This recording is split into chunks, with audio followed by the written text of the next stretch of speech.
Imam Abu Hamid Al-Ghazali radhiyallahu anhu wa ardhahu wa nafa'ana bihi wa bi ulumihi wa bi ulumina wa bi ulum sa'ir salihin min darin amin. Kata Tuhan mengarang kita Hidayatul Hidayah Al-Imam Abu Hamid Al-Ghazali. Semoga Allah meridai beliau, meridai kita, ibu bapa kita, guru-guru kita, zuriat kita, dan memberi manfaat, memberi berkat kepada kita dengan ilmu beliau di dunia dan di akhirat. Amin ya rabbal alamin. Yang diterjemahkan oleh almarhum Rahmatul Hayyul Qayyum Syekh Fahmi Zamzam Al-Mani. Allah meluaskan pusara beliau, limpahkan rahmat ke atas beliau. Amin ya rabbal alamin. Hingga kata-kata beliau yang ke-8. Yang ke-8, adalah kita menjaga lidah yang Allah kurniakan kita ini daripada bergurau, mengolok-olok dan mengejek orang lain. Maka nalar kau memelihara lidahmu daripada mengolok-olok dan mengejek orang lain, sama ada dalam bentuk percakapan yang bersungguh-sungguh ataupun dalam bentuk bergurau-gurau sahaja, sama ada kejek ataupun hazan. Gurau pun tak boleh, sungguh pun tak lagi. Kalau itu olok-olok mengejek orang, kerana perbuatan yang demikian menghilangkan air muka dan menghilangkan rasa haibah, jadi gerun, dan terkadang membawa kepada rasa jauh hati, sakit hati, dan menyakitkan hati. Maka dari situlah bermulanya pertengkaran dan kemarahan yang akhirnya membawa kepada putusnya hubungan dan permusuhan di dalam hati. Maka jangan kau bergurau dengan seseorang, bahkan jika mereka cuba mengusir engkau, maka jangan kau peduli dan berpalinglah daripada mereka sehingga mereka bercakap perkataan yang lain. Dan dalam kau menjadikan dirimu daripada golongan orang yang disebutkan oleh Allah Ta'ala di dalam firman-Nya, wa idza marru bil-lagwi marru kirama. Apabila mereka lalui dengan perkara yang sia-sia, lawak, mereka lalu kiraman, dengan dalam keadaan mulia, menjaga kehormatan diri. Jangan ikut orang. Kalau orang mengata, kita balas mengata, sama kita dengan orang. Orang tutup, kita balas mengutuk, sama kita dengan orang. Itu tak mulia. Kalau dihina, kita tak boleh hina ni. Nak kena renangkan itu. Kalau dia mengata, kita diam, pasti dia hina, kita pun boleh kira karim kita. Akhir surah Al-Qur'an. Inilah 8 perkara yang merupakan penyakit lidah yang besar.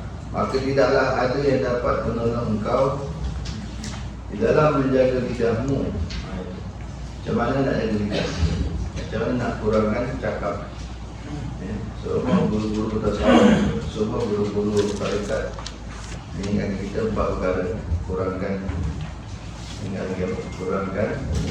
makan, kurangkan tidur, kurangkan cakap, kurangkan jumpa orang. Qillatul ta'am, qillatul manam, qillatul kalam, qillatul anam. 4. Semua tarekat atau semua guru mursyid akan mengingatkan murid pada 4 perkara. Kurangkan 4 perkara yang mesti kita kurangkan. Macam mana jaga lidah? Kecuali hanya uzlah. Kalau seorang-seorang kita takkan cakap, takkan cakap dengan seorang-seorang. Jadi jangan jumpa orang. Kalau jumpa orang kan dah mulut. Mesti nak bercakap. Mesti ada gosip. Mesti ada cerita baru. Kecuali uzlah, mengasingkan diri dan melazimkan diam. Bila tak jumpa orang, sudah. Itu penting. Kita ni cek satu guru. Kalau orang tarekat tenang, dia ada baiat kan. Satu hari kau kena baca Allah. Kalau tak nak Syabandi itu dikira dia 5,000. Starting 5,000. 10. Ada 5, ada 10 dia. Jadi orang tu ni kaki cakap ni kena letak 70,000 dulu. Dia tengok murid dia kacak-kacak. Oh ni akak ni kaki bawang ni tak boleh jadi. Ini terus bagi 70,000 tu. Tak ada masa nak bawa. Nabi kan Allah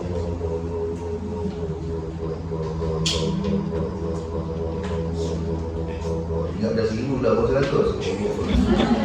Aduh, syaitan gambar kita gitu. Ya, jangan rasa banyak dah tu.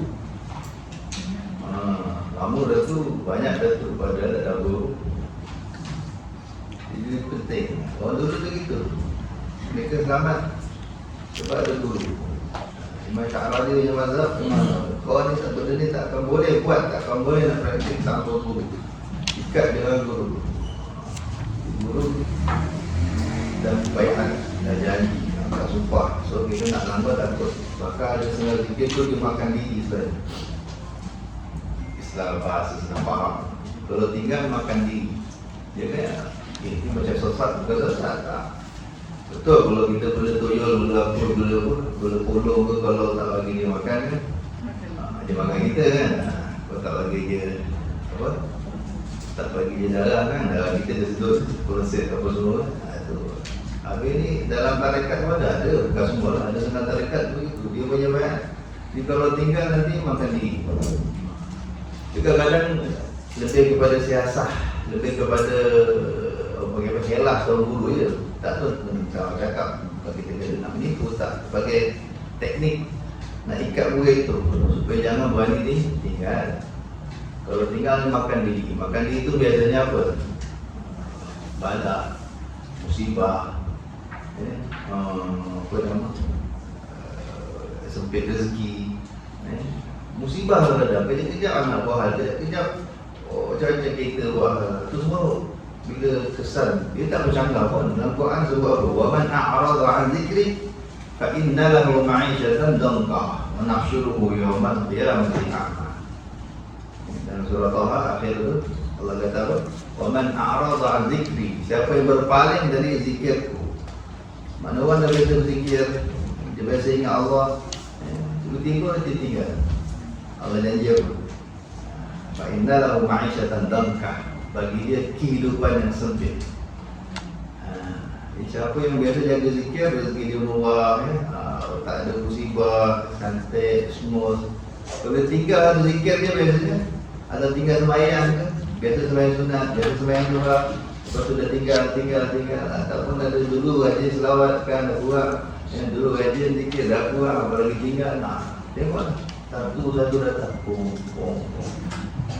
Dia rasa bahagia, dia rasa sempit. Fa inna lahu ma'isyatan danqa. Lebih dahsyat lagi, wa nahsyuruhu yaumal qiyamati a'ma. Kami himpunkan dia nanti di akhirat dalam keadaan buta. Buta akhirat tak nampak. Jadi buta di akhirat. Dunia jadi bahaya tu, meninggalkan zikir. Contoh al-Qur'an al-Akhir. Maknanya dia biasa ingat Allah, lupa Allah. Ataupun ada juga ulama memasukkan orang dah hafal Quran, lupa Quran. Lagi faham. Dulu Yasin hafal, tapi tak hafal. Sebab lama sangat tak baca dah. Dulu ketika malam Jumat baca, hafal lah. Dulu tiba pula. Dulu ni kan dah banyak buang Malaysia malam Jumat kan. Semua dah ganti baca ilmu, dia tak ada lagi dah. Yasin malam Jumat. Banyak masjid dah tak ada Yasin malam Jumat. Ganti majlis ilmu. Jadi kita dulu apa tadi? Tak apalah. Yasin al-Quran al-Hakim innaka. Tak dulu setiap minggu baca. Hati-hati tu. Wa man a'rada 'an dzikri fa inna lahu ma'isyatan danqa. Sempit nanti hidup kita. Wa nahya bahaya je dulu Quran lagi. Wa nahsyuruhu yaumal qiyamati a'ma. Di akhirat jadi buta. Dunia ni buta dah susah, akhirat buta lagi susah. Dunia ni dia ke tempat kita tahu, akhirat tempat orang pun kita tahu apa lagi seksa orang buta. Nanti dia akan kata qala rabbi mahsyartani a'ma wa qad kuntu basira. Dia akan berkata, wahai Tuhan aku, kenapa kau himpunkan aku di masa dalam keadaan buta, pada dulu aku celik. Aku tak buta, aku tidak terlahirkan buta, aku celik. Kenapa tiba-tiba aku jadi buta ni? Apa kata Allah? Qala kadzalika atatka ayatuna fanasitaha wa kadzalika al-yawma tunsa. Sebab datang kepadamu ayat kami, lalu kau lupakan diri. Hari ini kau dilupakan. Aku tak perhati kalau kau lantak kau tak gantikan. Jadi bahaya lupa ayat Quran. Hafal bagus, Hebat kau hafal Quran. Jumpa Quran yang dosa besar. Hafal Quran sudah. Jumpa Quran dosa besar. Kalau dah terhafal lagi terjadi. Baca lagi. Ini banyak tu kita takut. Jadi itu dasarnya. Ada setengah zikir makan diri kalau kita tinggal. Masuk Quran. Quran tu zikir yang makan diri. Dulu ayah dia baca, lepas tu dah tak baca. Oh, masih aku betul. Dia makan diri. Ada pahala dia. Ya bagus, peringatan. Pahala ni peringatan. Selagi Allah masih nak beri kita musibah tu kan, maknanya ada kebaikan daripada Allah. Biar kita datang kau, nanti kau lah. Tak ada siapa yang ingatkan kita. Aduh, nanya kita. Alhamdulillah. Jadi bagus, ada peringatan. Jadi uzlah. Maka dalam tarikat dia ada suluk. Ada suluk. Suluk tu uzlah. 3 hari, 10 hari. Kurangkan sikit. Setidaknya adalah kita tak jumpa orang tu, kuranglah dosa kita. Kalau melazimkan dia. Dan dalam kau bergaul dan bercakap sekadar keperluan sahaja. Bergaul dan bercakap sekadar keperluan sahaja. Dan adalah Sayyidina Abu Bakar As-Siddiq radhiyallahu anhu selalu meletakkan batu di dalam mulutnya supaya dia dapat menenggak mulutnya daripada bercakap yang tidak perlu, dan beliau mengisyaratkan kepada lidahnya, inilah yang banyak membawa aku ke jurang kebinasaan, maka aku mestilah berjaga-jaga daripadanya. Maka jagalah lidahmu baik-baik, kerana ia adalah alat yang paling berkesan dalam membinasakan engkau, baik di dunia maupun di akhirat. Jaga baik-baik, itu nasihat Imam Ghazali. Cuaca, cara kita buat yang paling selamat itu sibukkan diri kita dengan wazifah. Disiplinkan. Kalau tak ada guru, tak apa, selawat tak payah guru. Lazimkan, aku satu hari mesti selawat 10,000 kali. Dia tak perlu ijazah. Selawat tak, jangan risau, dia tak ada gilisin. Kalau zikir lain hati-hati. La ilaha illallah, Allah tu, dia panas. Dia perlu ijazah. Ijazah tu macam doktor punya apa panggil tu? Prescription. Apa Melayu apa? Bahasa Melayu tu betul. Melayu apa? Keterangan. Surat keterangan doktor. Ini makan ubat ni 1 hari 3 kali. Jangan dengar 1 hari 3 kali, bukan 3 kali. Tak boleh. Itu penting. Zikir-zikir ni ubat. Sebab nama Allah tu memang zat dia punya sifat dia panas. Dia terlebih gas, dia jadi shot tu. Kalau dia sudah gilisin, memang ada terlebih dos. Kita tak tahu dos je. Jadi kalau selawat, cool. Selawat dia sejuk. Banyak mana pun baca. Dia takkan shot, dia takkan dia takkan jadi panas. Boleh. Nak 10,000, 100,000, 100 hari. Kecuali kata guru kami selawat Fatih. Selawat Fatih hati-hati, jadi dosa. Selawat Fatih tu tak panas. Kalau selawat lain bebas. Selawat Jibril daripada ringkas Sallallahu Alaihi Muhammad. Selawat Jibril itu nak baca berapa ribu baca. 100,000, 10,000 biasa kan? InsyaAllah.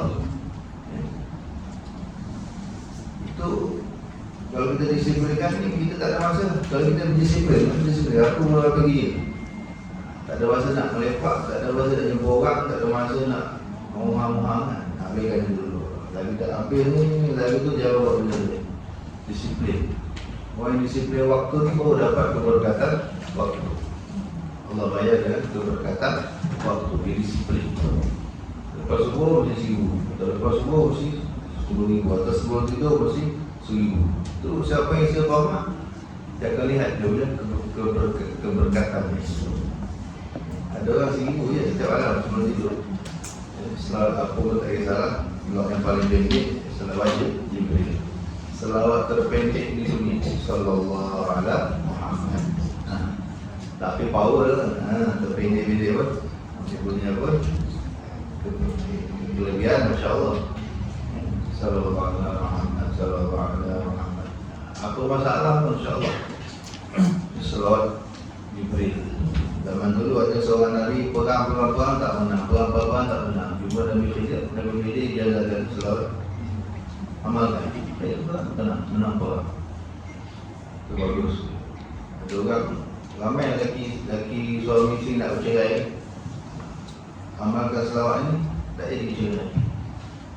Ada satu ulama, satu kiai itu kat Jawa tu miskin sungguh. Bagi buku yang apa? Selepas dia amal 1 hari 10,000. Boleh naik sampai datang 100,000. Oh, Masya Allah, sekarang kaya dia. Jadi kita selawat bukan nak minta kaya, boleh minta kaya. Cuma tu kata apa, mereka budak-budak lah. Selawat nak duit, selawat nak dunia. Tapi masih ikhlas, masih dituntut. Nabi yang ajar, tapi kalau boleh jangan niat tu semua. Niat untuk akhirat, dunia adalah. Jadi dengan kebiasaan itu kita jadi terkawal. Ada disiplin. Aku setiap malam mesti 1,000. Setiap malam mesti 1,000. Jangan tidur kalau belum 1,000. Jangan tidur kalau belum 1,000. Ada ulama setiap malam 1,000. Satu malam yang mimpi Nabi sallallahu alaihi wasallam. Senang mimpinya Nabi kata mai sini mulut yang setiap malam berselawat kepada kursi itu. Nabi nak cium mulut dia. Segan kan Nabi nak cium mulut. Dia pun bagi pipi. Tersedar satu bilik wangi. Sampai isterinya kat tepi pun tersedar. Wangi apa ni bang? Rupanya pipi dia wangi. Dalam riwayat itu 8 hari tak ikat. 8 hari mandi, wudu, gosok, tak hilang. Lepas bayu hilang. Padahal mimpi, tapi seakannya nyata. Rasulullah tu begitu. Rasulullah SAW wanginya, bau tubuhnya, keringatnya, bau kasturi. Kasturi asli tu gitu. Kasturi asli tu kalau sapu kat sini seminggu tak hilang. Sapu kat kulit itu basuh lah seminggu tak hilang. Yang asli. Sallallahu alaihi wasallam. Lagi banyak kita disiplinkan, lagi tak ada masa kita nak cakap sia-sia. Ataupun Quran, ayat-ayat kita baca satu juz. Ataupun sikit-sikit yang ada tu lah. Baca lah. Itu cara di teknik ni. Keempat, menjaga perut. Maka dalam kau melihara perutmu daripada makan makanan yang haram atau yang syubhat. Apa makna syubhat? Tak jelas halal atau haram, belum jelas, masih diragukan. Sebab yang haram jelas, ini jelas haram, babi jelas haram, arak jelas haram, apa lagi kan? Jadi orang punya jelas haram. Syubhat itu yang antara dulu, nak kata halal tak pasti, nak kata haram pun tak pasti, meragukan. Kalau kita ragu, jangan makan. Siapa yang jatuh dalam syubhat pasti akan jatuh dalam yang haram. Sabda Nabi sallallahu alaihi wasallam. Dan usahalah untuk mencari makanan yang halal. Usaha, bukan kata halal ikut je apa yang dia buat tu. Dia dulu. Talabul halali faridatun. Kata Nabi sallallahu alaihi wasallam. Mencari yang halal itu sangat-sangat diwajibkan. Usaha mencari yang halal itu sangat-sangat diwajibkan. Bukan ikut perlu je kan. Ikutlah apa yang datang dalam kita. Janji bukan babi, bukan arak, minum je kan. Jangan begitu. Sahabat tak begitu. Sahabat Sayyidina Abu Bakar tu kalau apa pun datang kat dia, orang bagi makan, dia akan tanya, dia bagaimana ni? Tapi kita hati-hati zaman sekarang. Kalau jangan orang tanya, kecil dia orang. Jangan dia kita buat kuih, kita tanya, ni pakai ada buat babi tak? Marah orang kan.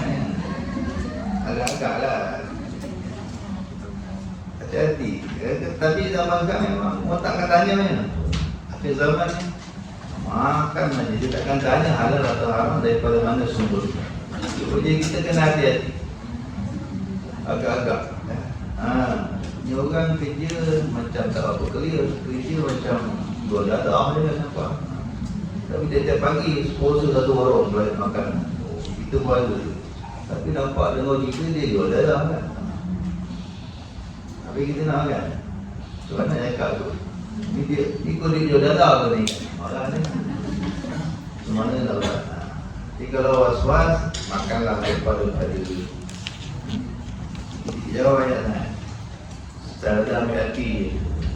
Ataupun buatlah trik tak nak makan orang cakap saya puasa tu kan. Ada puasa senang. Hati-hati. Saya Abu Bakar kan tanya, pernah bayi terlapor-lapor tak tempat tanya? Orang bagi susu. Lapor sangat suruh minum. Sampai dia punya kadang tanya, biasa tuan tanya. Betul juga. Aku lapor sangat dari tak tempat nak tanya. Ni mana tak susu ni? Ada apa story? Saya dulu masa jahiliah saya kerja jadi ketua bomong. Jadi nasib mengubah-ubah orang kan. Jadi ada customer tak dapat bayar. Masa itulah dah lama saya dah masuk Islam ni kan, tiba-tiba datang dia kata nak bayar hutang lama dulu. Berarti ni hasil dari perdukunan, hasil dari perbomongan yang haram. Berarti ini susu hasil haram. Dapat terus saya nak bakar dulu sampai muntah. Habis seluruh isi perutnya ni muntah, tengah mati. Bergulung muntah lah tahu. Jadi saya Abu Bakar berdoa, ya Allah, ini aku buat. Mana yang masuk tu tak sarap, aku minta maaf. Kata dia buat apa? Kata begitu. Oh kata sampai apa tu sangat. Dah masuk dalam selamat. Istighfar saja sudah lah. Allah Maha Pengampun. Aku dengar Nabi SAW bersabda, setiap daging yang tumbuh dari yang haram, neraka paling layak untuk. Di akhirat besok, orang yang dagingnya ni tumbuh dari yang haram, dengan neraka tu macam magnet. Dia kesedut ke akhirat. Di dunia, kepada benda haram macam magnet juga. Siapa yang benda haram, makanan haram banyak dalam perut, kepada benda haram tu macam magnet. Senang dia nak pergi, senang dia nak ikut, senang dia nak buat jahat. Dia duduk dia pun jahat datang ke dia. Magnet. Setengah benda jahat kita percaya je. Tapi setengah benda jahat dia benda tu percaya dia. Di Jawa tu, di tempat saya raya tu malam, ada satu orang anak muda lah, usul. Apa dia usul? Boleh baik, budak-budak semua. Tapi bila dah besar-besar tu, dah berkawan tu macam kawan, dah boleh liau lah. Kawan ajak pergi disco, kawan ajak pergi apa? Pergi merempit. Dia bukan yang tahu. Atau itu dia tengok member tu ada couple, ada girlfriend yang apa semua. Dia solo dia tak ada siapa. Dia tak ada kawan, tapi nak try juga dia macam orang lain lah. Kita tentu lah perasaan tu kan. Ada rasa nak mencuba. Sampai satu malam dia keluar pergi disco. Seorang-seorang duduk lepak, agak-agak ada perempuan sangkut kat dia. Daripada awal dia masuk sampai ke pagi, sampai disco nak tutup. Siapa untuk perempuan, satu perempuan pun tak datang kat dia. Dia nak dekel macam kita ke syuk-syuk air tak, dia tak kira. Dia cuma termarket muka handsome lah, akan market muka je. Dia balik jumpa dengan pakcik dia orang mana. Pakcik dia dari mana? Dia pun dah kantai boleh balik malam. Kita patut cerita lah. Allah, pakcik dia peluk dia kan. Syukur kau, alhamdulillah. Kau cukup ni orang baik, kau anak orang baik. Bapak kau tu kawan aku kenal betul arwah bapak kau. Arwah bapak kau tu businessman, peniaga, kaya, peniaga, tetapi sangat orang. Cukup jaga muamalah, bibit haram disyubhat langsung tak ambil. Kau memang membesar dengan duit halal semua. Aku saksi. Maka ini aku nampak keberkatan. Keberkatan makanan halal yang ada dalam tubuh kau. Kau pergi lubuk pelacur pun, satu pelacur pun tak nampak kau. Satu pelacur pun tak ingat nak dapat kau. tak ada magnet. Kalau orang lain tak apa handsome pun ada dingin kan. Dia tak, dia duduk try padahal dia handsome. Allah jauh. Dia tak ada magnet dengan benda-benda tu. Pak Cik nasihatkan dah. Kau dah try, kau dah rasa, kau dah tengok, tapi Allah sayang kau, Allah selamat kau, dah pergi semen taubat. Lupa kan? Itu contoh. Ada orang sama-sama kan kita ada kawan yang macam tu. Tidak kejap janda telefon, tidak kejap janda WhatsApp, tidak kejap bini orang kacau. Ada jenis zaman begitu. Akhir zaman tu bukan perempuan, bukan lelaki yang datang. Kalau cakap ni, akhir zaman yang datang ni perempuan kebanyakannya, tak semua. Kat sini betul. Padahal bila compare dengan kita, handsome apa lagi kan? Pasal dia tak pernah handsome, tapi dia lagi laku pula. Ramai nak perempuan kerja dia. Hati-hati. Kita patut bersyukur. Berarti kita tak ada magnet kejahatan. Perempuan tak minat dengan kita. Perempuan ataupun lawan jenis tu tak minat nak kacau kita. Tapi kalau ni ramai lawan jenis kacau ni, hati-hati. Mungkin tak beres makanan ni. Jadi magnet. Allah. Itu pentingnya jaga makan perut itu. Tidaklah kau jaga perut daripada makan yang haram atau syubhat. Berusahalah mencari makanan yang halal. Apabila kau telah mendapat makanan yang halal, maka dalam kau merasa cukup dengan memakannya, dan dalam kau berhenti sebelum kenyang, kerana perut yang kenyang itu mengeraskan hati dan menumpulkan akal dan memberatkan anggota daripada berbuat ibadat dan mencari ilmu. Itu kenyang yang halal. Ini semua kenyang yang halal. Apalagi kenyang daripada yang haram atau syubhat.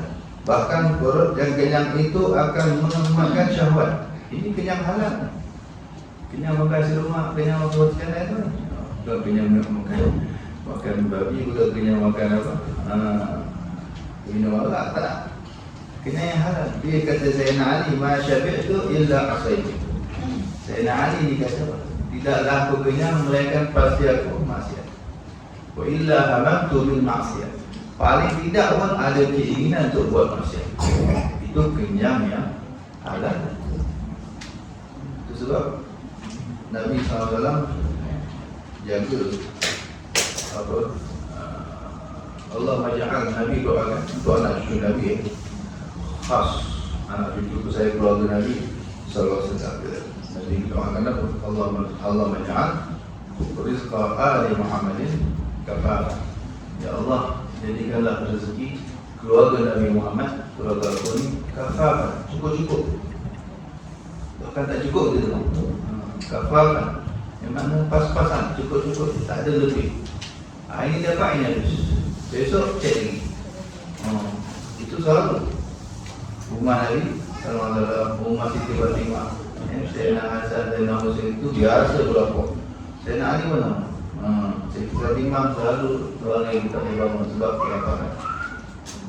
Dimana Nabi doakan begitu. Nabi tak nak anak cucunya mewah. Kalau kita tak nak, ya Allah, aku kerja mati-matian, dia tunjuk turunan tak boleh makan. Lain betul faham kita. Kita tak tahu ni semua. Orang kalau yang halal ni, cerita halal ni, kita tak cerita haram lagi ni. Ini kenyang halal ni, kenyang makan biasa, makan yang halal pun ada efek. Efek dari bila kenyang dia menumpulkan, mengeraskan hati. Hati jadi keras, susah nak lembut, susah nak nangis. Bila selalu kenyang, susah nak nangis. Dengar Quran, baca hadis, susah nak nangis. Dengar cerita, susah nak nangis. Sebab kenyang, selalu kenyang daripada yang halal, apalagi yang haram. Akal jadi sumpul, otak jadi tak tahu fikir. Ustaz Imam Syafi'i mengamalkan tak pernah kenyang. Pernah beliau tutup, masyarakat itu mundu sitta asyara sana. Aku tak pernah kenyang dah 16 tahun Muhammad. Itu boleh cakap tu. Dan saya meninggal. Sebab al-bitnah tudhibul fitrah. Kenyang menghilangkan kecerdasan. Kenyang je, otak jadi tak apa nak pick up. Susah nak gali hukum dari Quran dan hadis dan sebagainya. Dan memberatkan anggota dari berbuat ibadat. Tengoklah, kalau dia kenyang, mata sambal, mana nak sembahyang. Ada yang bila masjid buat 20 bising tu, aduh terawih, buat masa buka dah. Oh, kenyang betul, 20 hitam ni. Selalu buat lapar je lama. Ini buat lapar dalam imam sama buat lapar tu. Aduh, padahal kalau ke Hadramaut tuan-tuan, berpuluh, beratus. Dia ke Hadramaut tu, dia ada timetable kan. Katalah masjid ni terakhir pukul 9. Masjid kampung ni terakhir pukul 10. Masjid kampung sebelah pula terakhir pukul 11. Jadi tadi giliran. Jadi orang akan pergi masjid situ ramai. Kalau jalan kaki 23, 20 lah. Kemudian jalan kaki ramai pergi masjid ni, buat 20 lagi. Dah habis 20 masjid ni, ramai lagi pergi masjid ni, 20 lagi. Sampai ke Sabah. Tengoklah berapa masjid dapat dalam tu. Dapat 2 masjid, dapat 10 rakaat. Dapat 3 masjid, 60 rakaat. Dapat 4 masjid, 80 rakaat. Dapat 5 masjid, 100 rakaat. Terawih. Itu budaya di Hadramaut sampai sekarang. Seronok. Semayang tu seronok. Buat dia orang anu, Masya Allah, jaga, semua jaga. Tak ada kita bulan puasa lah, pesta makan, dahsyat-dahsyat. Bulan puasa ni pesta makan, sembuh, itu kata jual lagu pun laku. Habis. Orang sanggup bayar tapak, berapa bayar tapak, pasal tu. Tapi ada 10,000. 60,000 ada. Tapak, bayar tapak. 20,000 orang bayar. Sebab dia untung banyak. 100,000. Boleh tak kerja setahun. Dia tahu orang belinya. Kalau dia batu-batu surat tepung kan boleh batu. Orang tu dalam kawan. Semua tak beli. Padahal balik bahkan tu banyak tau kan. Nafsu. Allah. Itu. Itu tu berpuasa. Jadi la'allakum tattaqun, kutiba alaikumusiyam. Allah suruh puasa supaya dia orang takwa. Tapi dia tak puasa tu. Dia jamak takdir makan. Bahkan lebih. Dia tak pernah makan bulan biasa ni, dia akan makan bulan puasa. Bertambah, hari biasa tak laku pun. Tak heran bertambah. Bulan puasa terdiri pun sekali. Padahal hari lain tak heran pun. Puasa ni apa sebenarnya? Pesta makan ke apa? Langsung tak mencapai piawaian Allah. Maka tak lahirlah wali-wali Allah selepas Ramadan. Dulu habis Ramadan dia, ramai muncul wali-wali Allah. Kasyaf tentu yang ini betul-betul mereka menjalani puasa. La'allakum tattaqun. Ramai muncul orang-orang takwa setelah Ramadan dulu. Sekarang jumpa tak? Aduh, sebab tak faham ni konsep makan ni yang halal. Efek yang halal saja sudah jadinya teruk. Tu yang ramai ulama ambil inisiatif puasa hari-hari. Imam Bukhari hari-hari puasa. Siti Aisyah hari-hari puasa. Siti Aisyah hari-hari puasa. Ada sahabat lain juga hari-hari puasa. Dan membantu menceritakan memudahkan anggota dari berbagai ibadat dan mencari ilmu. Bahkan perut yang kenyang itu akan memakan syahwat dan membantu tentera syaitan. Itu Nabi katakan, syaitan berjalan dalam manusia. Dia boleh masuk dalam manusia, tubuh manusia. Iaitu ikut majrad dam, ikut saluran darah. Nabi Musa, fadayyiqu bajariyahu bil ju'. Sempitkan laluan dia itu dengan lapar. Nabi SAW bagi tips bagaimana nak bagi setan di laluan dia sempit, so setan tak berluasa merasuk kita. Sempitkan laluan dia dengan lapar. Bila lapar, setan pun tak masuk. Dan laluan dia sempit dengan berpuasa, lapar. Itu cara dia kata Nabi SAW. Maknanya apa? Kalau kenyang, air terus lekas tol kelas semua terus direct boleh masuk. Darah ni bagaimana? Ke jantung, ke hati. Kalau tidak take over tu hati habis. Ya. Itu masuk, kita buka seluas-luasnya, selancar-lancarnya dengan kenyang. Tidak masuk, semua majelis dam, semua saudara-saudara pergi ke jantung, ke hati. Ya. Kalau tidak kuasai itu hati kita, penuh setan. Jadi kasih sempit laluannya dengan berlapar. Kenyang dengan yang halal adalah punca segala kejahatan. Kenyang dengan yang halal adalah punca segala kejahatan. Maka betapa pula kenyang dengan makanan yang haram lebih-lebih lagi. Oleh itu, mencari makanan yang halal adalah wajib atas setiap orang Islam. Wajib. Cuma kena seni, berseni. Jangan ada orang bicara tanya. Ini makanan daripada mana? Ini ada campur Ajinomoto. Ada orang tanya. Ini masak pakai Ajinomoto tak ni? Ajinomoto tak halal kan?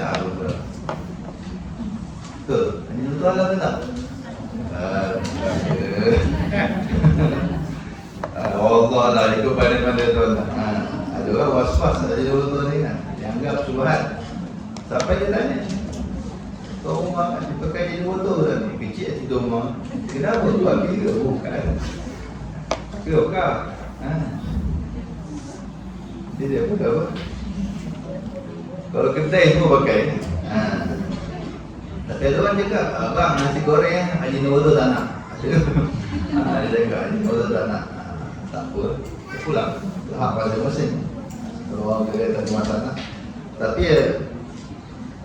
agak-agak gitu. Jangan sampai orang bicara hati dan sebagainya. Jadi kalau jelas haram, jangan. Yang wajib tolak. Kenyang dengan kemudian dikatakan dan orang Islam beribadat dan wajib atas setiap orang Islam dan berbuat ibadat atau mencari ilmu dengan makanan yang haram adalah seperti membuat sesuatu binaan di atas lombokan sampah. Berbeza penat ibadat, tapi macam buat binaan di atas lombokan sampah. Hancur, tak akan terbina pun. Kalau kata Imam Ibn Ruslan, di atas lautan, membina di atas lautan, di atas ombak. Buat bangunan atau buat buru, tak terbina pun.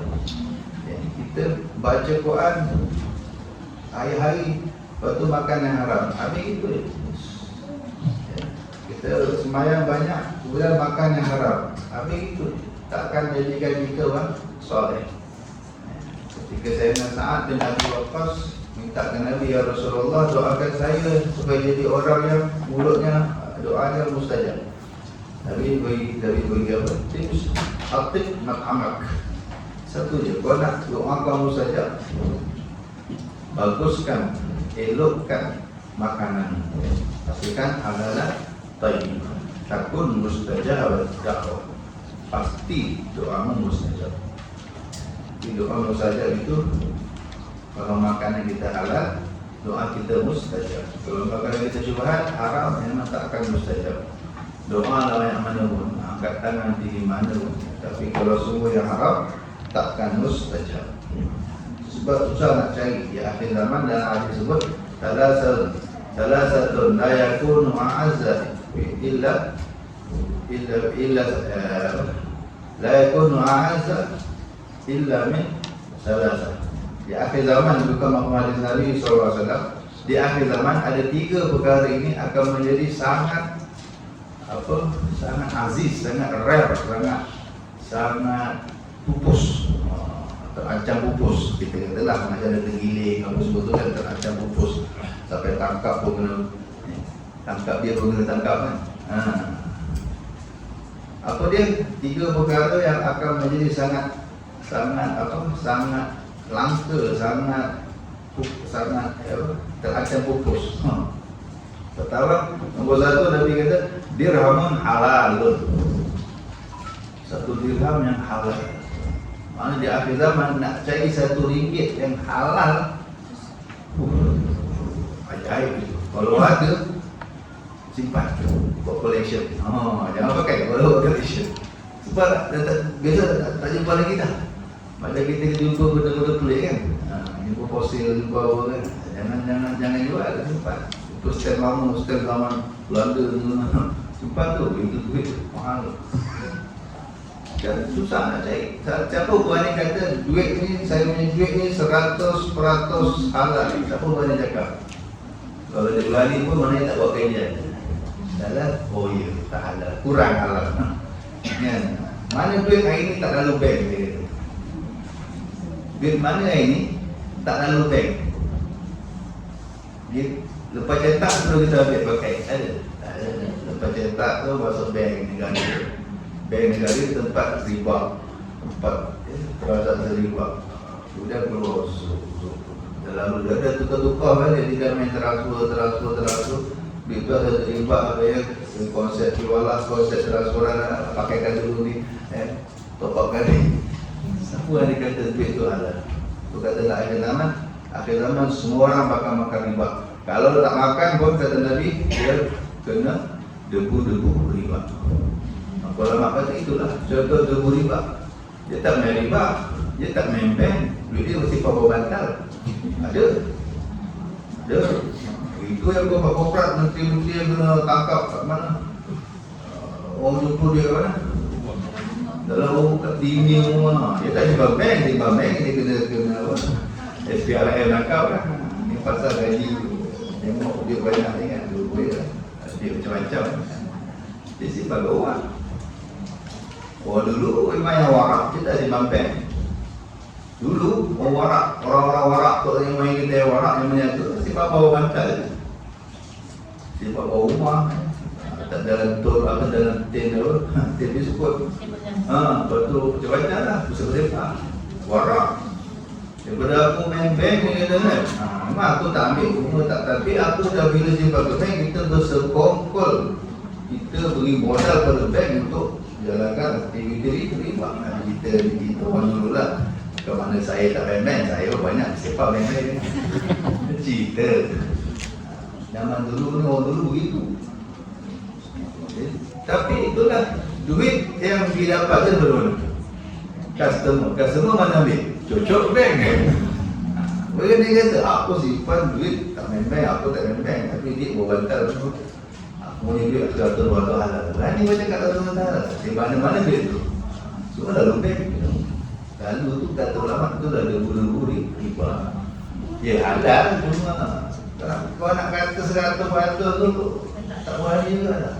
Maka kata ulama, ada ulama kata kalau aku air yang aku jumpa lah satu keping duit halal, aku akan ambil, aku beli tepung.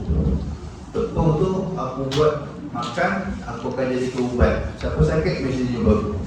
Aku suapkan bubur tepung ni, aku suapkan untuk dapur dia. InsyaAllah semua.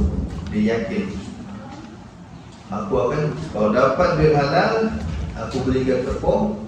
Kalau kita beli apa? Teh darah, beli apa? Pokoknya itu akan jadikan makanan untuk buat ubat. Siapa pun sakit, berat apa pun sakit dia, aku kasih makan. Daripada duit ni, pasti sembuh.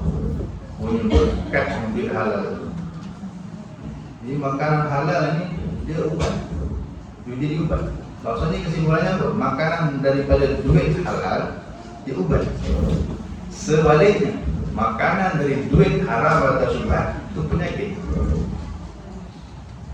Saya gantungkan. Saya bila jumpa satu ulama, satu habib, saya bercerita tak ini, Masya Allah ada penyakit jantung, kena jantung, kena ni. Apa habib kata? Kau ni banyak sangat.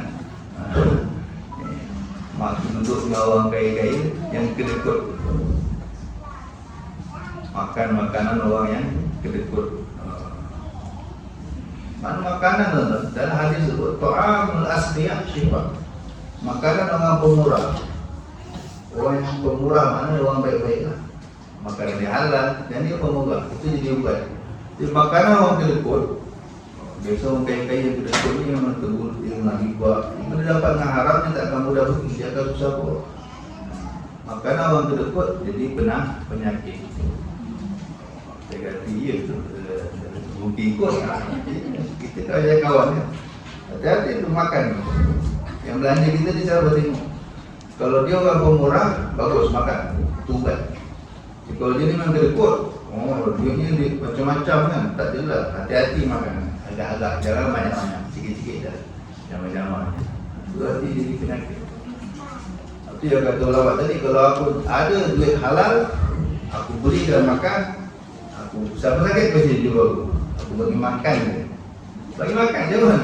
Pegawai ubat, bagi makan. Katalah buat roti ke apa kan. Tapi daripada duit yang 100% halal, pasti sembuh.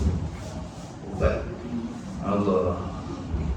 Itu yang pertama. Yang kedua, apakah benda yang paling rare di akhir zaman? Pertama dia kata dirhamun halal. Dirham yang halal. Satu dirham, satu ringgit yang halal yang payah cari akhir zaman. Yang kedua, akhud yusta'nasu kawan yang sekepala. Kepala baik. Yang sekepala itu buat baik.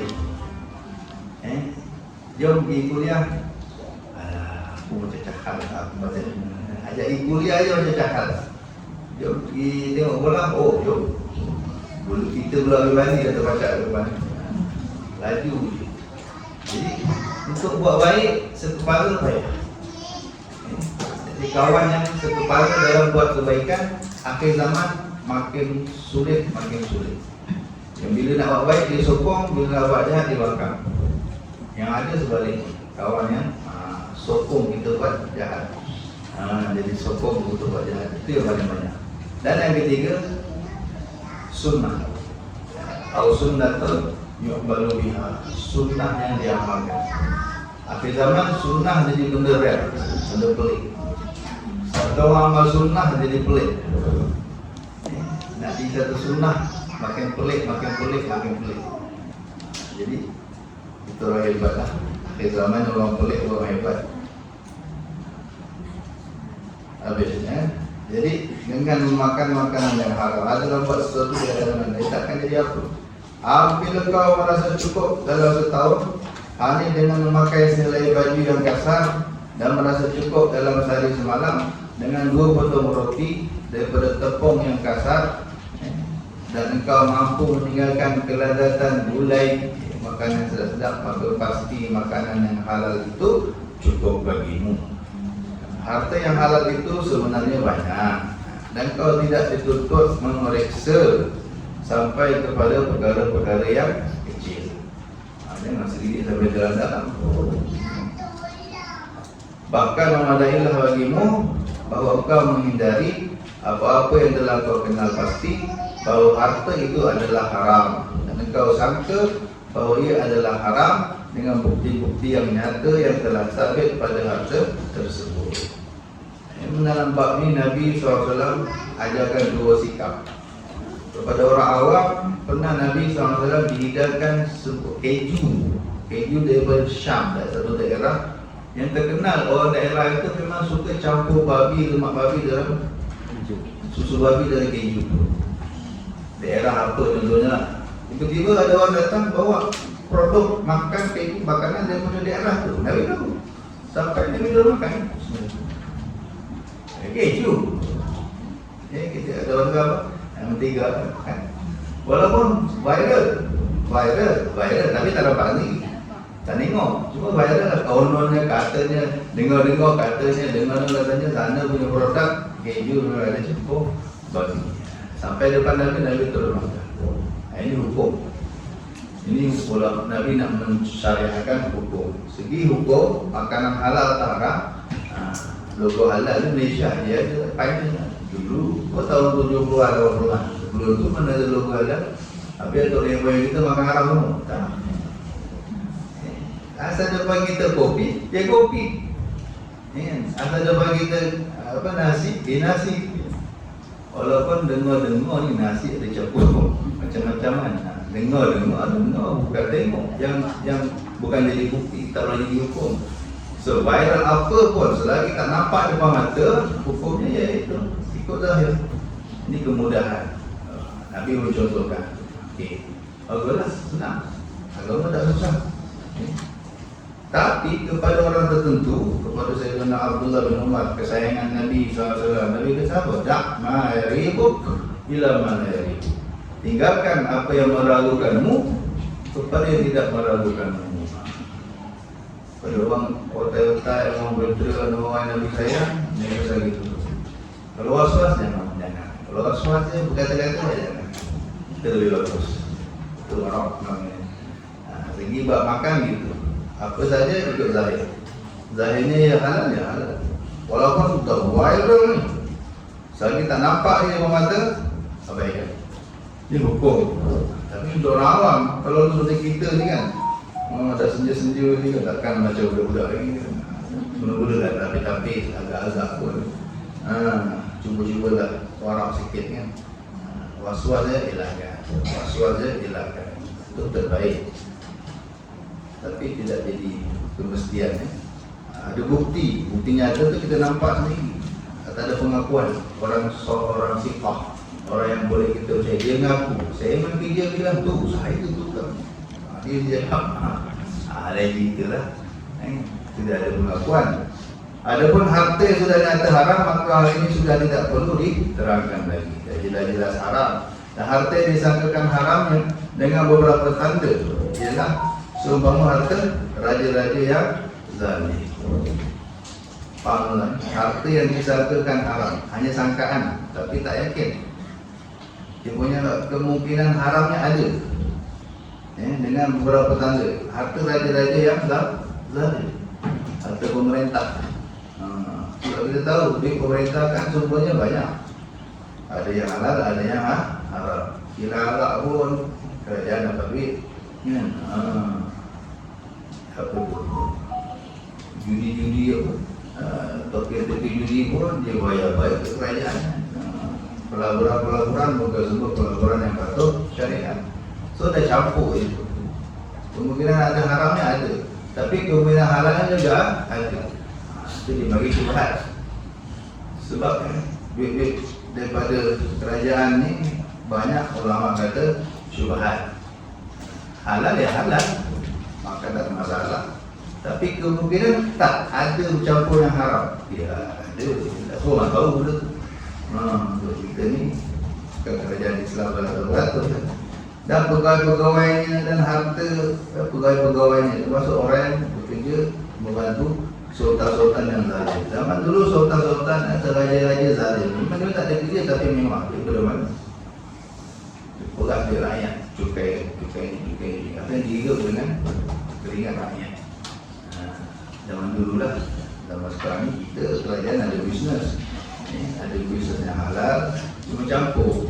Ada juga yang tidak halal. Dah bercampur tu kita kata syubhat. Tapi segi hukum, boleh, tak ada masalah. Orang warak dia tak ambil.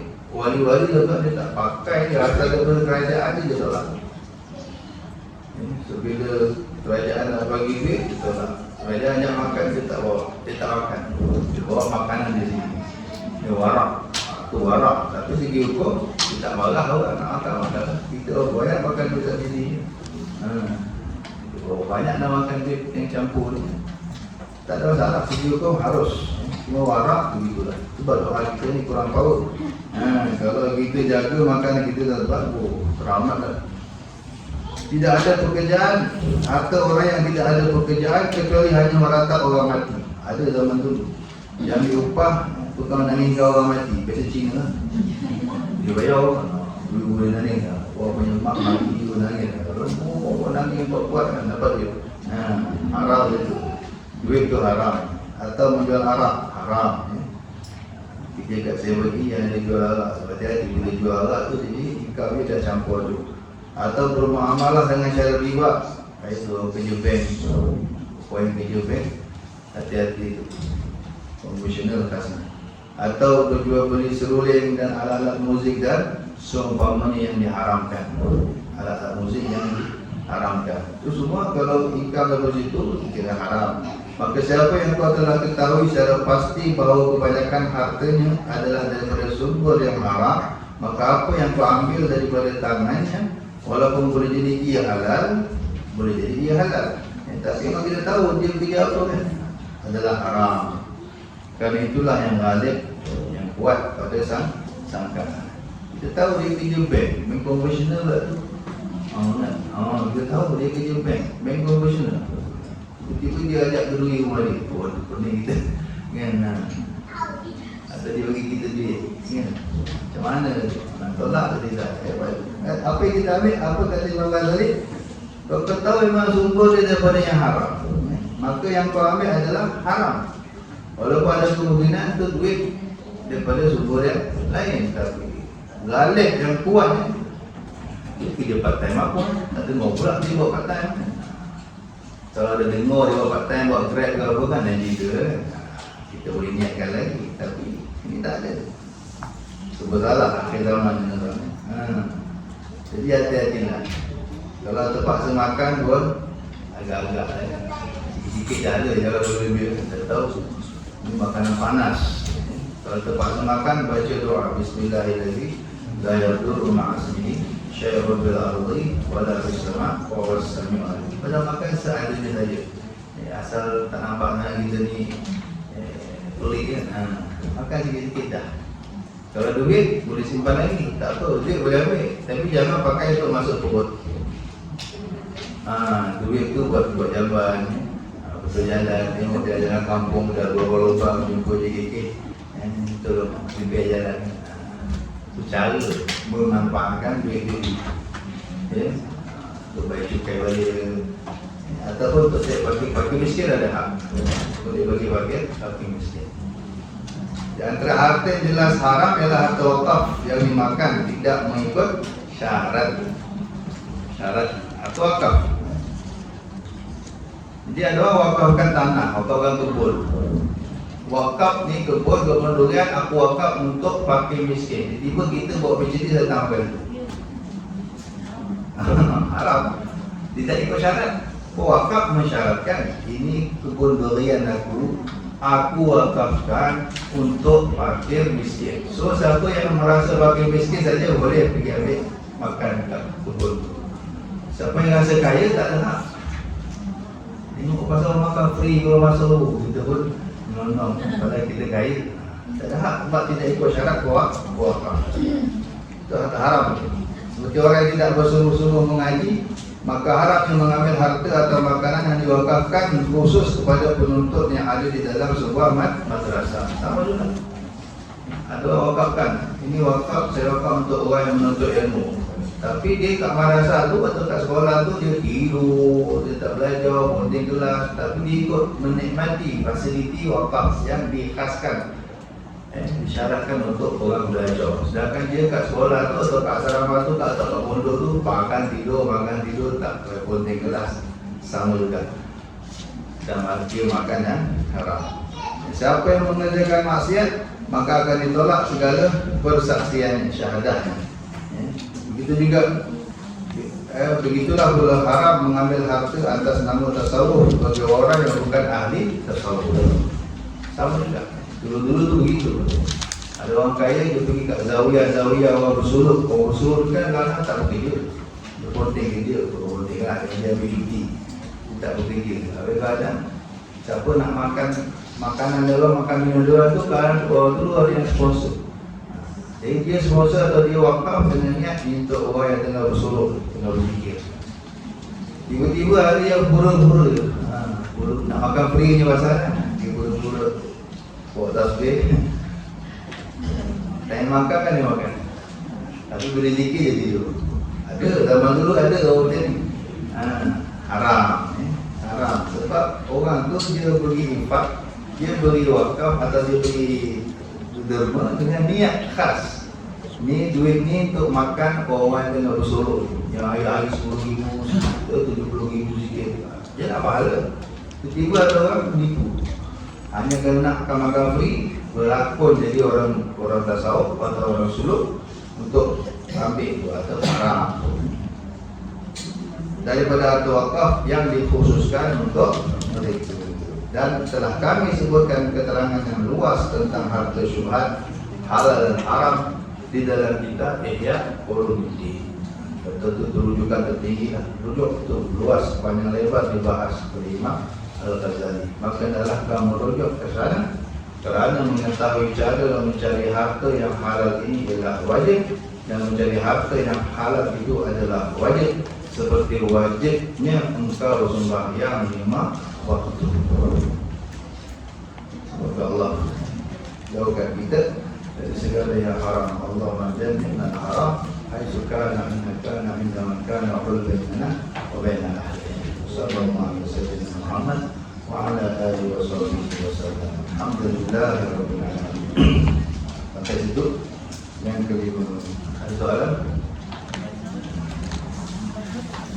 Tak ada, Ustaz? Kat kredit hitam. Hutang, jadi hutang, kita hutang. Kalau hutang, hukumnya harus. Cuma tengok ada bunga atau tidak.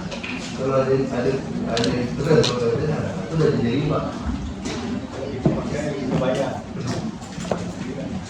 Kalau tidak terima riba dan masalah, nanti ada yang patuh syariat. Tengok mana yang patuh syariat, mana yang tidak patuh syariat. Masalah dah senang, semua ada pilihan. Pastikan yang ada yang patuh syariat. Itu tak ada masalah. Tapi kita tahulah konsep dia macam mana. Saya pun nak cakap ada gambaran bagaimana. Kalau cakap berhutang, kita bayar tak ada masalah. Tapi kalau berhutang 10 bayar 100, itu tak ada masalah. Tapi ada yang patuh syariat. Dalam sekarang pun dah ada. Ini patuh syariat, yang tak patuh syariat. Kita ikut dulu insyaAllah. Cuba elakkanlah. Hutang ni elakkan. Tak bagus. Tapi ya tak salah. Ada lagi tak?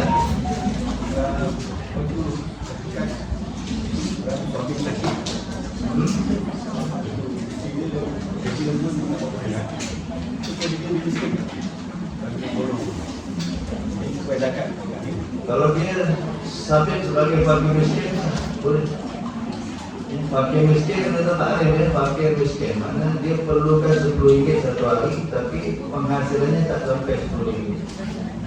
Kepulan hariannya sekarang apa ya? Kalau satu orang mungkin RM10 tak cukup. Satu hari ada RM20 pun. Dengan api hari, ingat kenderaan itu semua keperluan yang diharuskan. Ini RM30 satu hari. So sampai tak ada RM30 satu hari, dia pakai ayat ni berada. Apalagi perubatan kan, perubatan tak ada RM100,000 ramai orang miskin. So sebenarnya kalau dia dirasakan layak sebagai orang miskin, kita boleh beri zakat kita kepada dia. Tak ada masalah. Tapi pastikan betul-betul lah, siasat betul, takut salah. Itu leceh tu yang ramai-ramai mana siasat, dia bagi jabatan agama ni. Jabatan agama dia ada skuad untuk siasat dia. Sahkan betul-betul dia ni layak atau tidak. Takut salah bagi kan tak sah. Itu hutang masyarakat. Kalau nampak dia miskin, umurnya tengok aset dia juta. Itu orang begitu, dia kata ganggu. Ada rumah biasa-biasa tapi rumah betul-betul. Ada jenis orang begitu, orang siasat betul-betul. Berisiko lah. Jadi kalau bukan zakat, tak ada masalah. Nak bagi tolong gitu. Kalau zakat ada rumit sikit.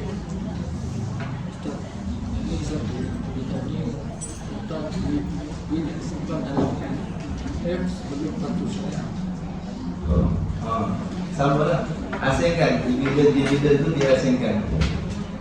Ada syarat, ada penyata kan. Dia yang mana yang kita ambil yang kita punya tadi.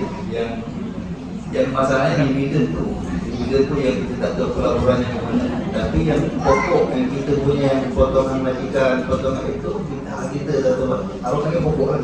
Pokok. Asing ke dividen, pokok kita punya lah, tu tak tahu salah. Yang dividen tu kerana belum patuh syariat, itu jadi duit, kita panggil dia apa? Dia syubhat lah. Itu jangan masuk buat. Pastikan jangan masuk buat. Satu Ustaz ni yang kuih yang buku yang bayar bulanan tu muncul ke situ. Bayar apa? Ada yang kuih yang water dispenser tu kan? Oh, ikat panjang ikat pendek. Dia cara ikat panjang ikat pendek sama juga orang beli kereta. Kalau beli cash RM40,000. Kalau beli apa? Tunai. Jadi dia akan pergi ada untung RM60,000. Dia ada RM20,000 lebihan tu kan. Jadi cara dia untuk tidak jadi riba, kita akad dengan ikat panjang. akad panjang. Jadi saya beli kereta ni dengan harga RM60,000. Dalam masa 9 tahun saya bayar per bulan itu. Akad pun akad panjang. Jangan akad Yang harga tu lah. harga sama. Jadi kalau 7 tahun harga dia pergi RM10,000 kan. Terus akadnya. Saya beli barang ni atau koin dengan harga RM10,000. Dibayar selama 7 tahun dengan bulanannya sekian-sekian. Kita ini boleh. Akad dia. Islam tidak bagi zakat pada individu masih miskin. Akad. Zakat tidak wajib akad. Zakat tidak wajib akad. Yang wajib niat. Niat zakat. Kita yang mau bagi kita niat je lah. Niat tu masa bila nak niat zakat, masa kita asingkan duit dah boleh dah niat. Masa kira ni tu zakat. Dan daripada Perlu kita menyatakan tak payahlah dengan orang yang kita sedekah tu tak perlu bagi zakat tak payahlah. perlu. Kita bagi masuk atau transfer akaun dia dah selesai dah. Tidak ada akad zakat sebenarnya, cuma sunat. Bagus ada akad. Dan bagus juga orang yang terima tu tahu. Dia doakan kita. Kan ada doa nanti bagikan. Ajarakallahu bima a'tait wa barakallahu bima abqait. Kita nak doa tu sebenarnya. Buat ni orang keramat kan, doa dia pun saja. Semoga Allah beri pahala pada apa yang Tuhan berikan. Semoga Allah berkati harta yang Tuhan tinggalkan, yang simpan lagi tu. Kita doa tu. Untuk kalau kita lakukan, dia tahu. Dia doakan kita kan. Kalau dia tiba-tiba tu, dia apa dia? Rupiah kita tak dapat doa dia. Baguslah zakat, tapi bukan syarat. Zakat ni berarti niat. Niat ialah ketika asing duit atau ketika serahkan. Niat tu yakin. Lafaz tak wajib. Atau masa kita transfer tu kita niat. Ni zakat apa saja kita kan untuk tahun ini. Ya. Jadi macam istilah zakat kadang-kadang zakat pendapatan. Sekarang kata pendapatan sekarang kita pergilah dia RM1,000 lebih, RM2,000 lah kata. Tak cukup kalau dia kata ni, mana dia tak perlu zakat. Perlu dia zakat. Tak perlu kan. Zakat pendapatan memang dalam mazhab kita tak ada. Itu pengembangan ulama kemudian. Jadi dalam mazhab kita tak ada zakat pendapatan. Tapi nak bayar bagus, sana-sana. Duitnya begitu lah itu. Kan Allah ada duitnya begitu. Walaupun dalam mazhab kita tak ada zakat pendapatan. Tuan nak ikut boleh, tak nak ikut pun tak apa. Jadi bagus masalahnya. Kita anggap sedekah je tu. Anggap sedekah je. Tapi kena niat lah orang pahala tak niat tak apa. Sebab itu pun kajian ulama. Dalam mazhab Syafi'i memang tak ada asalnya. Tak ada pun kita mazhab Syafi'i membahas zakat pendapatan itu. Itu pengembangan Nabi sekarang ni lah.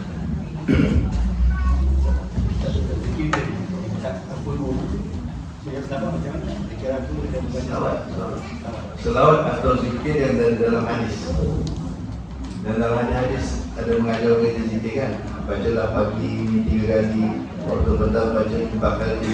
Dalam hadis sahih itu adalah hadis yang kita sahih tak sahih tak salah. Maksud tak sahih itu hadis sahih memang boleh. Jadi kita askar banyak zikir-zikir itu boleh amal. Yang mana dalam hadis ada keterangan Subhanallah Subhanallah 33 kan dalam hadis itu silakan amal. Tak ada masalah. Ini zikir khas, zikir dalam tarekat yang ada daripada ulama biasanya kan, yang disusul ulama ataupun zikir la ilaha illallah sekalipun, walaupun itu ada hadis, tapi dos ni lebih itu dia banyak. Dia ada memang berlaku gitu. Ada orang bila terlebih dos, dia jadi panas gitu. Oh, di mana ada had ada Ya, itu guru-guru sebaiknya apa pun zikir, sebaiknya semua ada panduan guru. Tapi secara basically yang tak perlu guru, tak perlu ijazah, selawat dan zikir-zikir dalam hadis. Tapi ada kejadian nyata, la ilaha illallah tu, kan itu pun ada hadisnya. Tapi ada orang dia zikir non stop. Tak tahu sampai baca minggu kan. Akhirnya jadi shock. Ada kejadian itu. Allah Allah, apa-apa pun kita bersederhana. Agak-agak jangan over-over. Tapi selawat insya-Allah tak ada masalah. Selawat tu banyak insya-Allah. Seterusnya ibu angkat dah meninggal dunia. Kemudian mereka meninggalkan emas dan pinjaman baik. Jelas. Cuma ibu angkat bukan ibu kandung. Ibu angkat dia anak angkat tak masuk sebenarnya waris.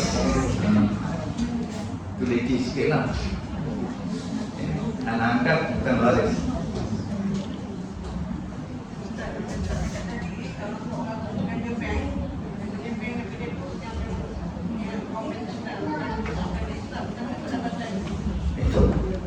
Pendapatannya yang haram juga kan. Dia membantu kepada riba. Pasal nanti riba dengan riba. Hari-hari dengan bahasa riba. Taubat. Jangan lepas taubat. Kalau boleh berhenti atau cari bank Islam. Kalau boleh fokus pada bank Islam.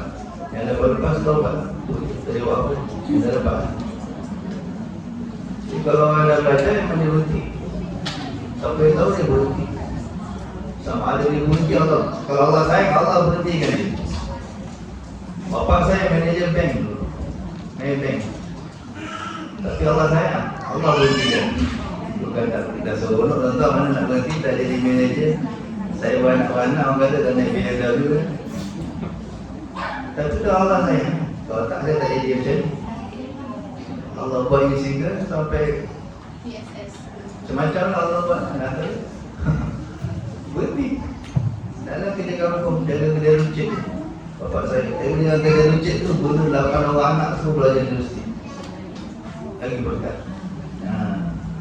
Jadi ada orang yang Allah sayang, Allah berhentikan dia. Allah selamatkan dia cepat. Sebelum anak-anak dia besar dengan dia panas, dia haram semua. Saya pun tak tahu, banyak dalam ni kita tak tahu. Tapi ada orang yang belajar yang macam berhenti terus. Bila tahu je terus, Masya Allah. Orang main riba yang amin, Allah yang secara pegang. Kalau kita dengar, kita takut. Sampai fatwa mufti Haji Khalid tu lalu depan bank pun tahu. Lalu pun tahu. Sebab kita menyaksikan. Dalam hadis Allah melaknat orang yang makan riba, yang beri orang yang makan riba, yang mencatat transaksi riba dan yang menyaksikan saja. Termasuk kita masuk bank tu, masuk bank atas ada shopping sekalipun atas bahkan mufti Haji Khalid apa? Lalu depan bank pun masuk. Sebab kita dalam kita tengok. Kita sedang menyaksikan transaksi riba. Kita tak ambil pun. Tapi syahid dalam disebut wasyahidahu, yang menyaksikan transaksi riba saja sudah kena laknat.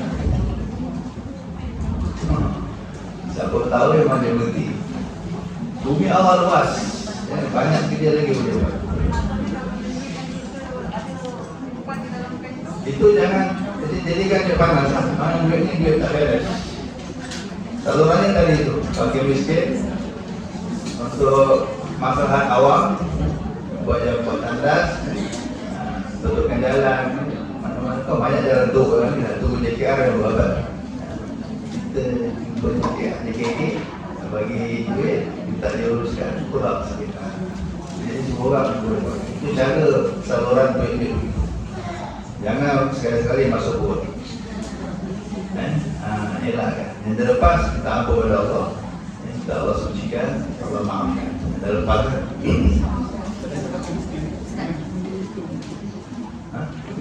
Baki miskin boleh. Baki miskin ada hak dalam duit itu. Dia dibenarkan.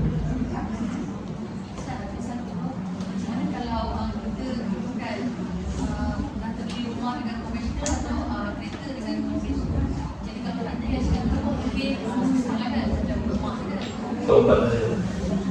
Dari bawah dah terjadi kan. Takkan nak pergi makan orang tu lah. Taubat saja. Tapi kena faham berkat yang tak ada dah kat situ. Panas saja. Biasanya bagi ni panas saja. Kadang-kadang bila Allah bagi banjir habis. Itu semua kesan kita mencabar Tuhan. Aku datang dari siap perang. Aku nak siap perang. Aku siap perang. Tengok apa Allah bagi kita. Banjir, tempat sana banjir, hampir rumah ratus-ribu. Kereta kita dibuat, Mercedes, rumah, hampir. Itu semua kata orang, itulah. Kau cabar Tuhan, kau nak ayat tahu apa kan? Apa Allah tunjuk kita ini? Banjir je lah. Gempa, hampir semua. Itu semua. Rimbak. Ada sana sini orang cabar Tuhan. Padahal kata aku istilah perang. Fa'ila taf'alu fa'adhanu bihaqqin min Allah wa Rasul. Ayat 5 ni ayat Allah istilah perang. Siapa yang ambil riba, maknanya aku istilah perang. Tentu banyak. Kalau satu taman sungguh riba, yang macam nahan penguasa. Allah bagi gempa habis hilang semua. Allah bagi banjir, bagi kebakaran. Cara nak tengok apa perang apa je. Tak aman dah orang dalam perang. Takkan tenang. Siapa yang dah lepas tu tahu kan? Kalau dia buat apa, kalau boleh nak buat apa yang kita tak tahu nak buat macam mana. Benda dah lepas kan, tak boleh buat apa. Taubat lah. Cuma benda tak masuk perut, kita masih okey lagi. Masuk perut ni payah. Dan masuk perut ni nak bilas. Dah jadi daging, dah jadi darah, dah jadi anak, dah jadi cucu. Itu yang mencacat perangai. Jadi banyak dia tahu. Sebab dia untuk orang lain.